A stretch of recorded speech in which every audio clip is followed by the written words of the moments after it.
Merci beaucoup. Merci à tous les dirigeants de l'ADN et à M. El Astrac en particulier de m'avoir invité une fois. Merci surtout à l'ARN messager. Nous sommes les ARN messagers. Nous allons faire de l'épigénétique maintenant. Merci. Merci beaucoup de nous avoir invités et puis ça nous permet de retrouver les amis du Maroc. Alors on a vu là dans les précédentes présentations que la prise en charge des patients en situation d'obésité, on dit plus les obèses, on dit les patients en situation d'obésité. Ça ne change pas fondamentalement les choses, mais bon, c'est plus politiquement correct. Et donc, c'est difficile. C'est difficile. On verra la chirurgie bariatrique tout à l'heure. Mais la prise en charge diététique est compliquée. Son efficience est quand même modérée. Et la question qui se pose, c'est de savoir s'il n'y a pas des traitements qui permettraient d'améliorer la prise en charge de l'obésité. Alors un tout petit mot pour vous situer la situation en France. Vous voyez que parmi les personnes qui ont plus de 18 ans, presque la moitié sont en surpoids ou obèses. Et il y a 17% de personnes qui sont en situation d'obésité. Un peu plus de femmes que d'hommes. Et puis quand on regarde l'évolution, depuis 1997, la prévalence a doublé de cette obésité.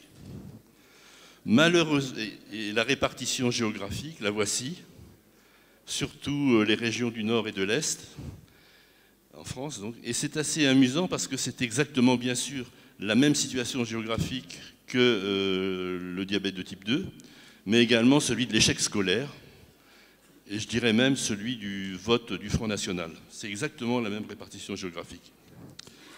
Alors selon l'OMS, la situation au Maroc est encore moins bonne, puisqu'il y a 55% de personnes en surpoids et près de 22% d'obèses.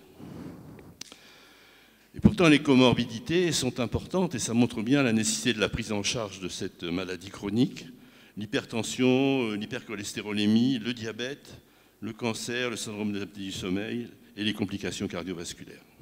Et puis, une complication un peu plus récente, on appelle maintenant la MASH. Je pense que vous le savez, avant on disait la NASH, maintenant on parle de la MASH. Ce n'est pas la salade, hein, c'est métabolique pour le M. Et on voit que si dans la population générale, c'est 20 à 30% de MASH, chez les personnes obèses, c'est 90% qui ont une stéatose hépatique avec le risque de survenue des complications, cirrhose et cancer du foie. Alors la diététique, on en a beaucoup parlé déjà. Globalement, ce que j'en retiens, c'est que tous les régimes, quels qu'ils soient, permettent d'obtenir une perte de poids de 0 à 2 kg. Et au bout d'un an, toutes les mesures diététiques sont à peu près équivalentes. Et en fait, on considère qu'une perte de 5 kg à 1 an, c'est un bon résultat, avec un risque d'effet yo-yo. Un bon résultat, mais quand vous pesez au départ 130 kg et que vous perdez 5 kg, vous êtes à 125 et il en reste quand même beaucoup. Un petit mot sur la diététique pour vous montrer les éléments qu'il faut absolument relever dans les habitudes alimentaires des patients. Vous voyez, j'avais un malade qui me disait « Écoutez, je fais très attention, mais je ne perds pas de poids. Je ne mange pas grand-chose. » Je lui dis « Mais vous buvez quoi ?» Il me dit « Je bois 2 litres de coca par jour. » Alors le soir, je regarde, 2 litres de coca, ça fait 44 morceaux de sucre, 900 calories, et donc une prise de 3 kilos par mois. Enfin, théoriquement. Et puis, cette viennoiserie sympathique que vous voyez ici, ça correspond à 5 morceaux de sucre, 2 petites plaquettes de beurre, ça fait 280 calories, et comme souvent d'ailleurs on en prend 2 ou 3, ces viennoiseries, et bien vous voyez, pour éliminer un pain au chocolat, c'est 30 minutes de jogging. Donc, vous voyez, si vous en prenez 2, vous voyez ce qu'il vous reste à faire. Alors, l'activité physique, c'est très important parce que ça a de multiples effets bénéfiques sur la santé globalement, sur l'équilibre métabolique et puis aussi sur le plan cognitif et relationnel. Mais c'est insuffisant pour perdre du poids. Par contre, c'est très important pour le maintien de la perte de poids. Mais vous voyez, en France, on n'est pas très bien par rapport aux autres pays. On est parmi les derniers en matière d'activité physique. Puis d'ailleurs, l'activité physique, même chez les sportifs de haut niveau, vous voyez, il peut y avoir quand même une certaine surcharge pondérale abdominale. Alors bien sûr, le professeur Olivier Ziegler vous en parlera tout à l'heure. Il y a eu une révolution, c'est celle de la chirurgie métabolique, chirurgie bariatrique. Et on voit que dans cette étude qui fait référence, l'étude SOS, qui est une étude suédoise, eh bien, le bypass permet une perte de 30% du poids, et ceci de façon pérenne. Les anneaux gastriques marchent un peu moins bien, et ils sont pratiquement plus utilisés en France. Donc la chirurgie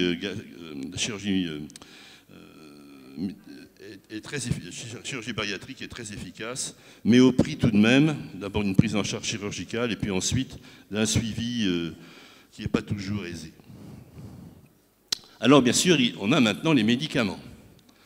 C'est pas d'hier, puisque vous voyez, quand j'étais interne, eh bien j'étais à Bordeaux à ce moment-là, on avait des obésologues qui prescrivaient des pilules qu'ils fabriquaient eux-mêmes, enfin qu'ils faisaient fabriquer par les pharmaciens, à base d'amphétamines, de diurétiques, d'hormones thyroïdiennes et de laxatifs. Et effectivement, c'est très efficace. Les gens perdaient du poids, mais ils étaient très malades. Puis ensuite, on a eu des médicaments, l'isoméride, la Complia, le Sibutral, le Mediator. Et tout ça, ça a été retiré du commerce pour des effets secondaires plus ou moins importants. Alors, il y a des médicaments du diabète qui peuvent influer sur le poids. Pas la metformine, c'est tout à fait neutre pour le foie. Par contre, les sulfamides et l'insuline, ça a tendance à faire grossir. Puis enfin, le seul médicament qui est actuellement utilisé parmi les anciens médicaments, c'est le Xénical, qui est un inhibiteur des lipases intestinales, qui est en vente libre et qui est quand même peu efficace, il faut bien le dire. Alors, sur Internet, vous avez sans arrêt des publicités. Alors ça va depuis les gélules de soupe aux choux, en passant par les extraits d'artichaut. Et là, je pense que vous l'avez vu, c'est effectivement très populaire. C'est le vinaigre de cidre. Alors effectivement, si vous prenez que du vinaigre de cidre, c'est très efficace. Vous avez tellement mal à l'estomac que vous ne mangez pas beaucoup.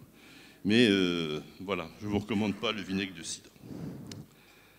Alors en fait, et là on va arriver dans le dur, ce sont les nouveaux médicaments du diabète qui permettent réellement une perte de poids. Les inhibiteurs du SGLT2, je vous rappelle pour ceux qui auraient pu l'oublier, leur mode d'action sont des médicaments qui bloquent la réabsorption du glucose. Et de ce fait, le glucose n'étant pas réabsorbé, il est éliminé dans les urines. Et de ce fait, il y a une perte calorique urinaire, puisque 1 gramme de glucose urique, ça fait 4 calories.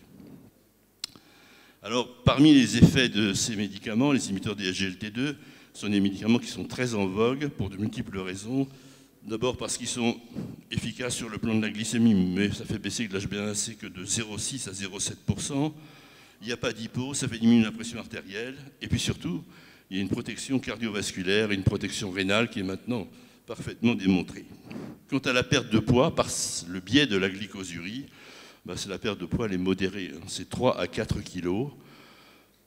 1 à 3 kilos. Et donc, ce ne sont pas des médicaments qu'on va prescrire dans le but de faire perdre du poids. Puis il y a des effets secondaires que vous connaissez, les mycoses surtout, l'acidocétose, et puis des gangrènes de Fournier qui sont extrêmement rares. Alors, parmi les médicaments qui sont actuellement sur le marché, il y en a 3, l'empagliflozine, la cana et la dapagliflozine. Et vous voyez dans les différentes études que je vous ai montrées ici, Amparec, Canvas et Déclartimi, eh bien les pertes de poids vont de 2 à 3,5 kg. Donc ce n'est pas réellement pour ça qu'on prescrira ces médicaments, mais plutôt pour une protection cardiovasculaire et rénale. Alors le véritable tournant, ce sont les incrétines. Alors je vous rappelle, si vous auriez pu l'oublier, que le GLP-1 est une hormone intestinale qui est libérée par ces cellules intestinales à la suite d'une prise alimentaire et a une triple action sur le pancréas en stimulant l'insuline et en inhibant le glucagon, et surtout au niveau de l'estomac pour ce qui nous concerne. Ça ralentit la vidange gastrique et ça réduit la prise alimentaire par une action centrale. Malheureusement, cette hormone est très rapidement détruite par une enzyme ubiquitaire qui s'appelle la DPP4, si bien que la durée de vie du GLP-1 est d'environ 2 à 3 minutes.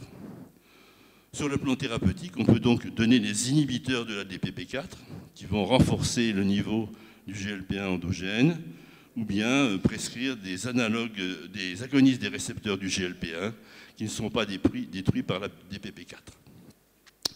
Alors, les inhibiteurs de la DPP4 ont été très utilisés, ils le sont un peu moins maintenant pour le traitement du diabète,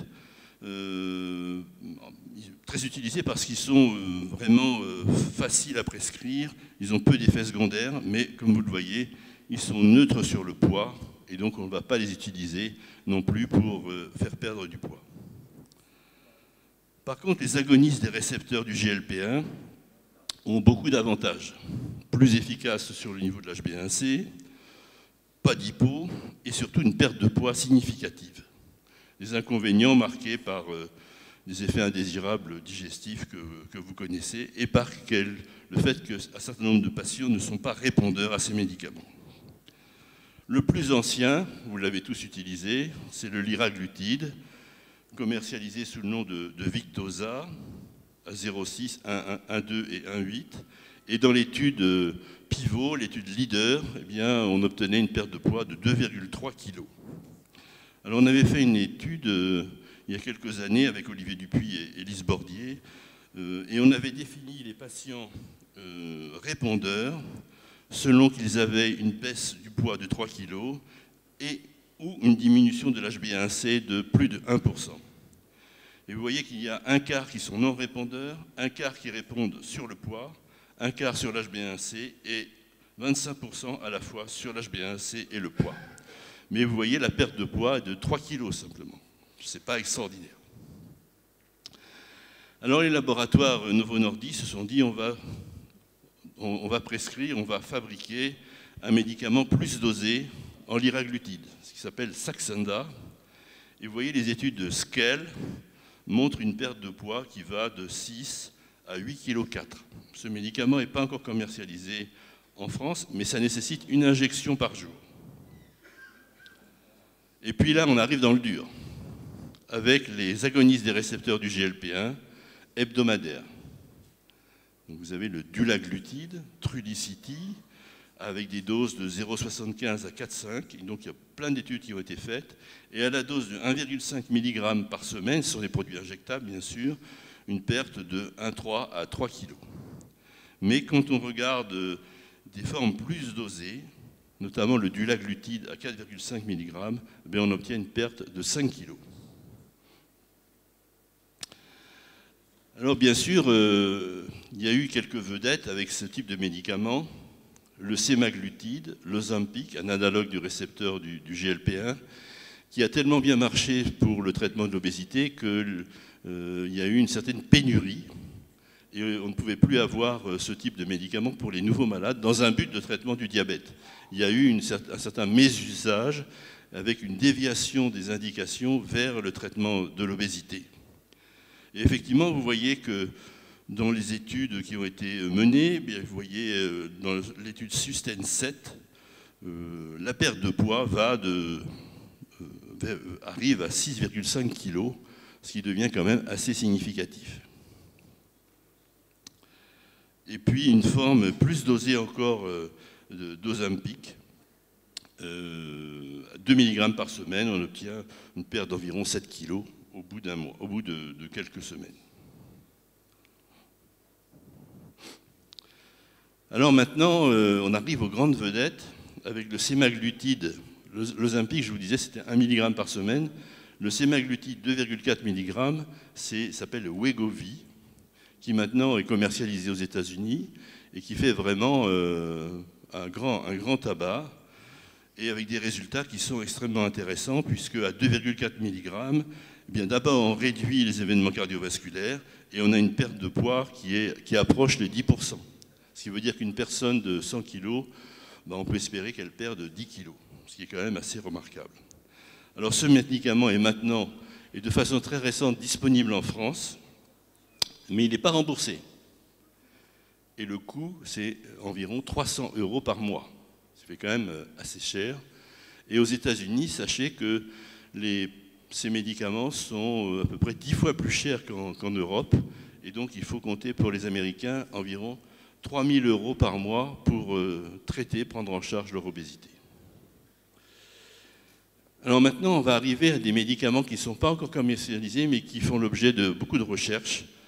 Nous avons ici le sémaglutide oral, Rybelsus, qui est commercialisé en Belgique, mais pas en France. En France, on est toujours en retard pour les médicaments, mais vous voyez celui-là. Alors, c'est un médicament, donc c'est du sémaglutide, mais oral, donc pas besoin d'injection.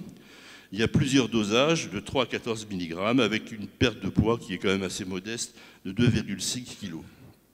Mais dans une étude comportant des doses beaucoup plus importantes qui vont jusqu'à 25 mg, eh bien, on arrive à une perte de 8 kg, ce qui est quand même assez significatif. Et ceci avec un coût qui est équivalent aux formes injectables. Donc le sémaglutide oral, vous l'aurez sans doute un jour ou l'autre au Maroc comme nous en France. Alors il y a un autre agoniste des récepteurs du GLP-1 qui fait l'objet d'une recherche qui est actuellement en phase 2, qui s'appelle l'orforglipron et qui permet une perte de poids de près de 15%. C'est quand même très remarquable, surtout pour un médicament par voie orale, avec 75% des personnes qui perdent plus de 10% de leur poids. Donc un médicament certainement très prometteur. La grande vedette actuelle, c'est le tirzépatide, qui est un double agoniste GIP et GLP-1, et qui est commercialisé sous le nom de Mounjaro. Alors c'est un nom un peu compliqué, mais je vous donne un tuyau que m'a donné Lise Bordier. Pensez au Kilimanjaro, voilà, vous ne l'oublierez pas comme ça. Donc c'est un médicament particulièrement efficace. Sur le plan de l'HbA1c, vous voyez, ça fait diminuer l'HbA1c de 2,3. Aucun autre médicament, à part l'insuline, ne fait ça. Et puis sur le plan pondéral, dans cette étude, vous voyez, qui a été faite versus le sémaglutide, eh bien, il y a une diminution très nette de la perte de poids qui dépasse 20%. Donc on arrive à des résultats qui sont, comme je vous ai montré tout à l'heure sur la chirurgie bariatrique, des résultats qui sont voisins de la chirurgie bariatrique, avec une injection par semaine et des effets secondaires qui sont essentiellement digestifs. Alors, toutes les études qui ont été faites avec le Mounjaro, les études SURPASS, qui ont été menées chez des diabétiques, eh bien, on voit qu'il y a une perte de poids qui est toujours meilleure que, bien sûr, le placebo, mais aussi le séma, l'insuline, la glargine. Voilà, donc une efficacité avec une perte de poids qui dépasse à chaque fois 10%. Une étude a été faite chez des patients en surpoids, mais qui n'étaient pas diabétiques, qui s'appelle les études SURMOUNT. Dans cette étude, vous voyez, avec 3 doses de tirzépatide, 5, 10 ou 15 mg, versus placebo, en plus des mesures hygiéno-diététiques, eh bien, on voit qu'à la dose de 15 mg, eh bien, les gens perdent 23,6 kg. Donc des résultats qui sont vraiment très, très spectaculaires. Alors malheureusement, en France, ce médicament sera peut-être commercialisé, mais en tous les cas, il ne sera pas remboursé. Il a reçu une ACMR 5, ça veut dire qu'il n'apporte rien, ce qui est faux. Mais parce qu'en fait, il n'y a pas encore d'études montrant une efficacité sur le plan cardiovasculaire ou rénal, mais les études sont en cours. Malheureusement, ces résultats ne sont pas pérennes. Et voici l'étude SURMOUNT 4. Vous voyez que quand on commence à traiter les patients avec du tirzépatide, eh bien, ils passent de 110 à 85 kg, mais lorsqu'on arrête ce traitement, soit en passant au placebo, ben, ils ont un poids qui remonte, ils reprennent 12 kg. Par contre, si on continue le tirzépatide, eh bien, on continue à perdre du poids.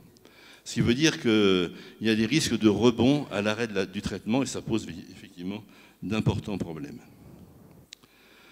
Alors maintenant, c'est vraiment le futur avec des médicaments qui sont encore assez loin d'être commercialisés. Vous voyez le rétatrutide, qui est un triple agoniste GLP-1, glucagon et GIP, en phase 2, et qui permet une perte de poids en fonction de la dose qui peut aller jusqu'à 16,9%. Donc un médicament potentiellement assez intéressant sur le plan de la perte pondérale. Le bupropion, qui est commercialisé en France sous le nom de Ziban, et qui est utilisé pour essentiellement le sevrage tabagique. Et par contre, il n'est pas commercialisé pour une perte de poids, parce qu'il y a aux États-Unis une association naltrexone et bupropion qui s'est commercialisée sous le nom de Missimba, qui donne des résultats assez intéressants sur le plan de la pondérale, mais qui n'a pas été accepté par nos autorités de santé parce que l'intérêt de l'association n'est pas suffisamment établi et il y a toujours des risques du fait de propriétés structurelles communes avec les amphétamines. Donc ce médicament, nous ne l'avons pas, je ne sais pas si vous l'aurez. Alors maintenant, il y a tout un tas de médicaments, parce qu'évidemment, les laboratoires sentent tout de même la perspective extrêmement intéressante de ce type de traitement de l'obésité. Il y a vraiment du beurre à se faire, si j'ose dire. Et il y a un certain nombre de coagonistes du GLP-1 et du glucagon. Donc vous voyez ici, je vais vous en montrer quelques-uns. Pour les reconnaître, ça se termine par utide. Vous voyez, donc le cerveau d'utide, qui est en phase 2 par les laboratoires Boehringer, et qui aura une indication plutôt sur le traitement de la stéatose hépatique, avec des effets secondaires sur le plan digestif. Mais vous voyez une perte de poids de 18,7%, donc des médicaments particulièrement efficaces. Et puis 82% des patients traités ont une perte de poids supérieure ou égale à 10%. Un autre coagoniste, GLP-1 glucagon, qui s'appelle le masdutide, qui donne aussi des résultats assez intéressants sur le plan de l'HbA1c, vous voyez, 1,67%, et puis la perte de poids, 7,1%. Donc il y a beaucoup de molécules qui sont quasiment très voisines, avec des résultats plus ou moins importants, et qui vont être concurrentes.